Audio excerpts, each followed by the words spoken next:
Hello everybody, I'm Alfred, and the video I'm about to watch is the movie trailer for the Bob. It's actually called the Bob Bogus movie. Let's check it out.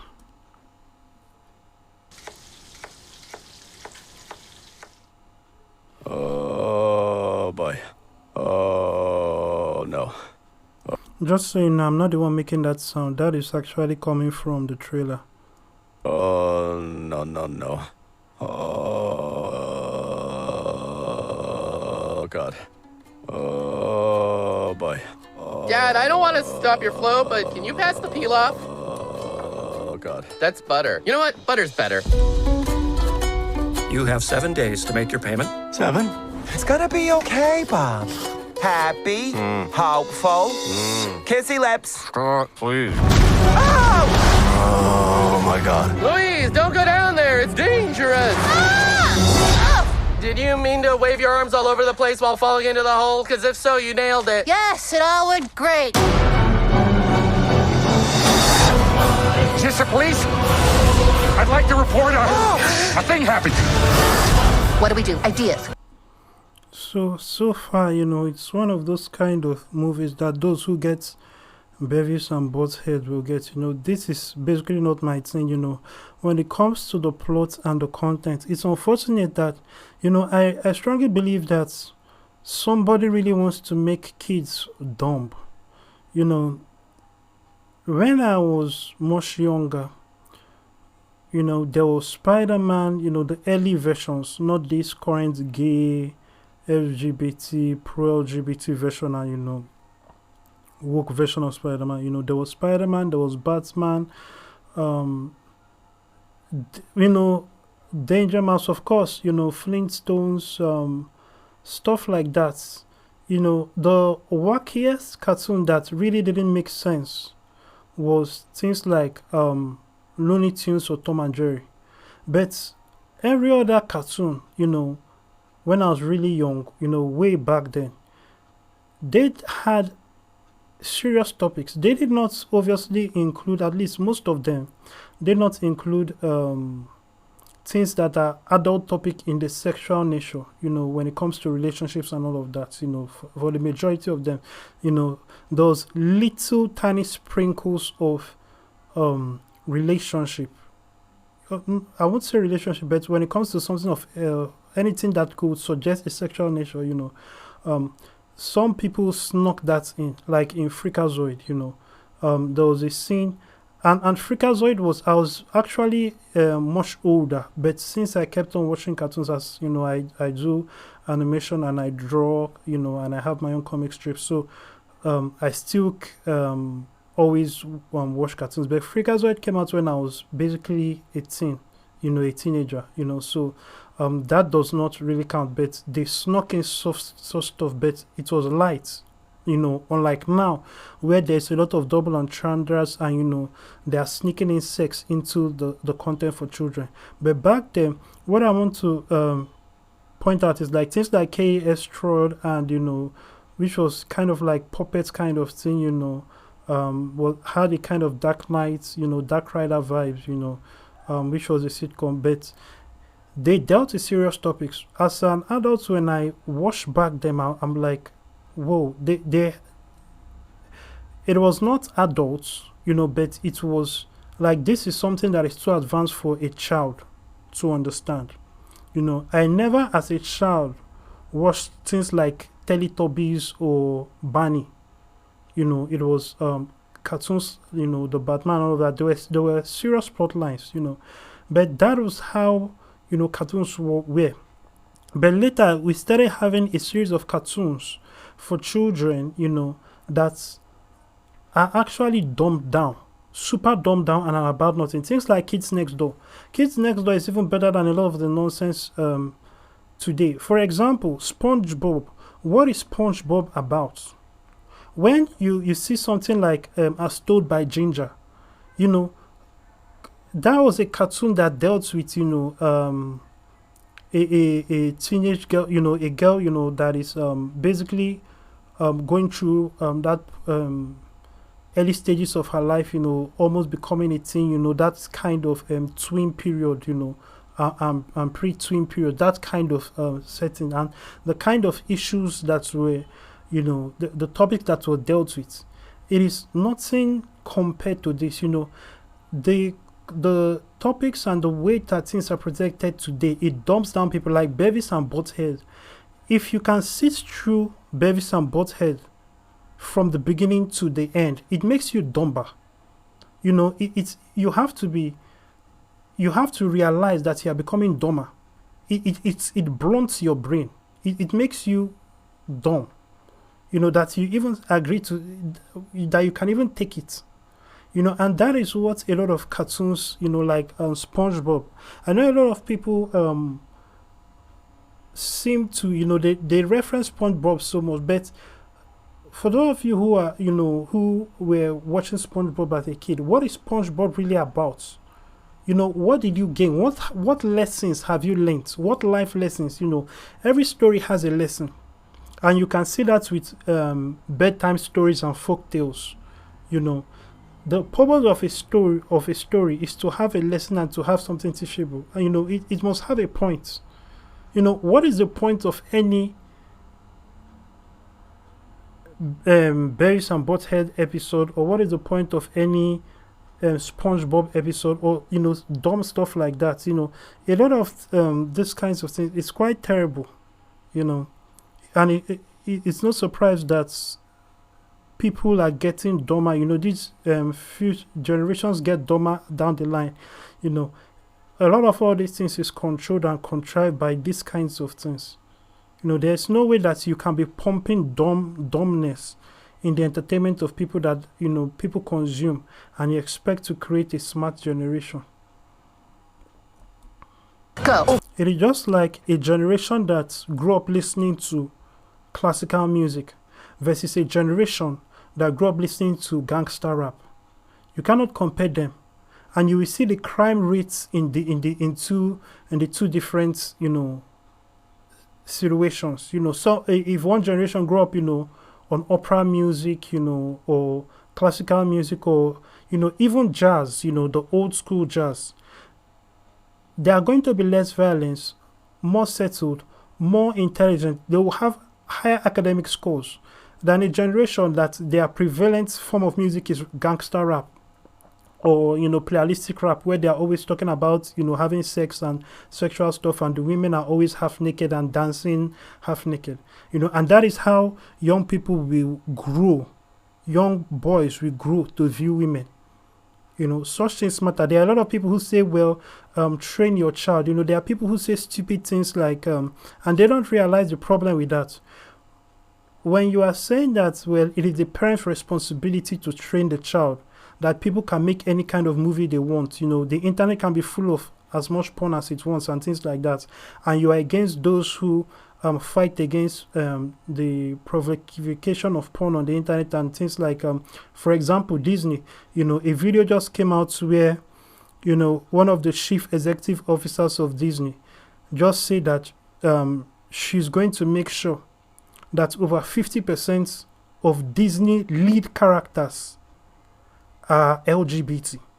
LGBTQIA, that is how she put it, So she said that somebody in the office, brought it up and said that the lead characters for Disney, Disney that makes Aladdin, Lion King and all of that, someone brought up that the lead characters, that they don't have up to 50% gay, and she was shocked. She said it's not so, and then she actually looked into it and the data and all of that, and she saw that when it comes to the lead characters, not the characters, so they have already passed that point where over 50% of the characters in Disney productions, when it comes to their movies, cartoons and all that, they have already passed that point where they have made sure that over 50% is propaganda. They are making sure that they must be gay or identify as non-binary or homosexual or transgender, and those are the two things, gay and transgender. Those are the two things that are very pronounced that they will focus on. When it comes to the LGBTQIA and all of that, those are the ones that are easier to see and notice. So they are going to start creating a lot of that. And that is what they are proud of. Now, think about the children that consume it and think about the future generation, what that will do. It is contrived. There's a reason why we did not see gay people and lesbian people like that in the 30s. How many people were complaining that, that there are women that want to marry women in the 30s or in the 20s or before that? It is when you push ideologies and you teach people certain things and tell people, this is normal, this thing that they told you that was not natural, it's actually natural. When people are manipulated on a large scale like that, we now see these kinds of changes, and then they want to lie that it's natural, or that people are evolving, or people have always wanted to marry, gay people have always been and always wanted to marry themselves. No, people have always been people, but when people are lied to and they act on and they develop certain feelings, they allow themselves, to lend themselves into certain directions, working in certain paths, and then they tell them that path is actually who you are, that, living in a homosexual lifestyle is who they are, and they believe that. This is a problem. They won't give you the details of all the people that, transitioned and detransitioned, or all the people that worked in that gay lifestyle were not happy and then they left it. There are a lot of testimonies and stories like that, but they won't show you that. They will rather ban and shadow ban people who try to put out that kind of information. And of course, because that information contradicts their idea that people are born that way and they cannot change. That is who they are. That is nonsense. But this is what these people want to do. And this is what I have been complaining about right from time. You see, and this, it comes as no surprise. This is basically what the entertainment industry is. Entertainment today is not about entertainment. It is about propaganda. It is about controlling the masses. Ever since the Second World War, and all those propaganda movies were made, for the war effort and all of that, cartoons and all of that. Look at the cartoons that were made during the World War II era. All of them were about the war, and it was propaganda. Even Hitler himself had his own Nazi cartoons that inspired generations. And the last people to stop fighting for the Nazi Germany during the war were people who were indoctrinated into Nazism as children, people who watched the cartoons, people who that is all they knew right from childhood. All they knew was Nazi, Nazi, Nazi. Those were the people that were the last to fall. They refused to stop fighting. You see, so these are things that you have to understand, and that is why Satan is coming for these people young. But let's keep watching this. Ooh, what's this thing? I'm so nervous. I know. Can you believe it? Ta-da! Uh-oh. Oh, no! This is getting awkward. Son of a butt! This is just basically a collection of gags. A lot of these gags are unrelated and are not really funny. They don't, and the gags are also not unique to the character. But then again, one would say that it will have to be a series for people to really get acquainted with the characters and know what the characters will do, and what they will say in certain situations, develop unique identities and therefore unique responses to jokes and all of that. But a good writer, or a well-seasoned writer will be able to still do that in a single movie, But all of this is just a jumble of gags, with a straightforward storyline, that is not engaging, is not interesting, and does not follow certain rules, when it comes to writing a good script for an adventure story, or a journey for the hero. That feels nice. I know. Don't rub my sesame seeds off! I won't, don't worry. They're a cute couple. I give him a year. Now, if you watch this trailer, but it was Bart Simpson, Homer Simpson, and just the entire Simpson clan, it will make a little bit more sense. But of course the Simpsons won't exactly act like this, but there is that style of humor and that attempt of you could see a if you were to classify this, you classify it under that kind of umbrella. You know what they are trying to achieve with this movie, but they are doing such a bad job. It is nowhere on the level of the comedic writing of The Simpsons. And they are doing such a bad job at at the delivery of the jokes and all of that. And in this trailer, I guess they put too much in this trailer, which is not wise. They should have put something funny, something that people would understand, since it's a comedy, and then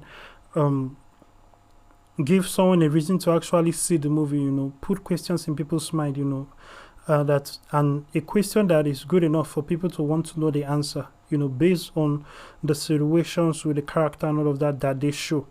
But until when the people get things like that, they will make terrible trailers like this. This is just a jumble. Of course, there are some people that will still see this jumble, and that is all it's going to take for them to want to watch the movie, but not for the majority, especially those who are not interested in the first place, who you would want to capture if you are making.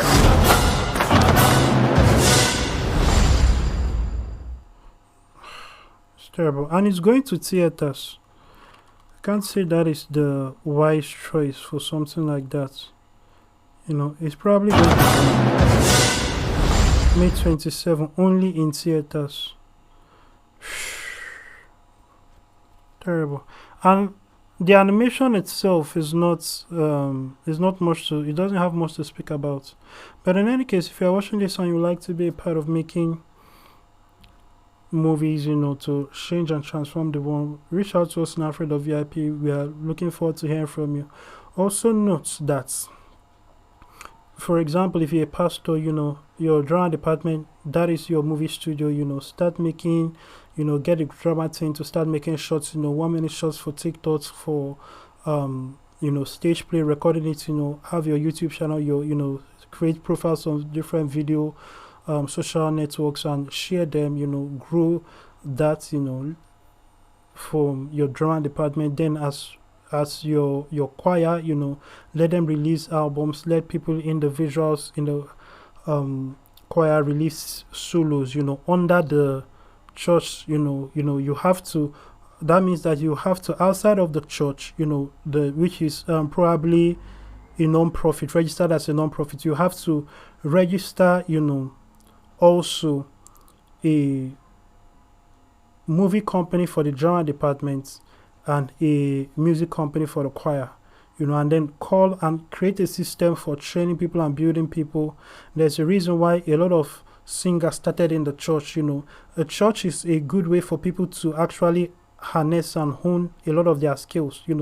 Primarily so far it has been music skills.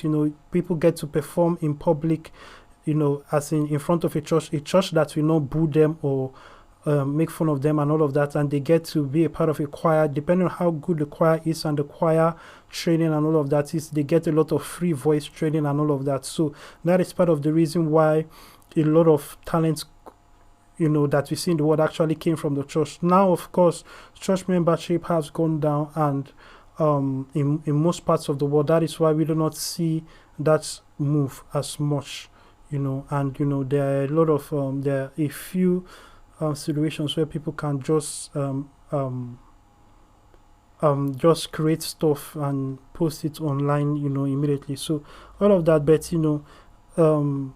the church, the drama department, is a good place for people to hone their skills when it comes to acting and develop in a place where they will not be made fun of, and they can get to learn and grow, and it's all free, for the people in the choir. So make sure you create a system to call people from the congregation to be active in different parts, not just those departments, but other departments, the ushering departments and all of that. Try to get a lot of people in your church to be more involved. Let them not just be like folks that show up at church on Sunday and that's it, or show up on church and then they go, get them involved to be actually workers in the vineyard, workers in the church. So that's that. If you're watching this and you haven't given your life to Christ, make sure you go to Alfred.vip, click the salvation prayer link in the main menu. When you do that, the page will come out as a prayer of salvation. Say that prayer, telling God you want to become a Christian and begin your walk with God. Thank you and God bless you.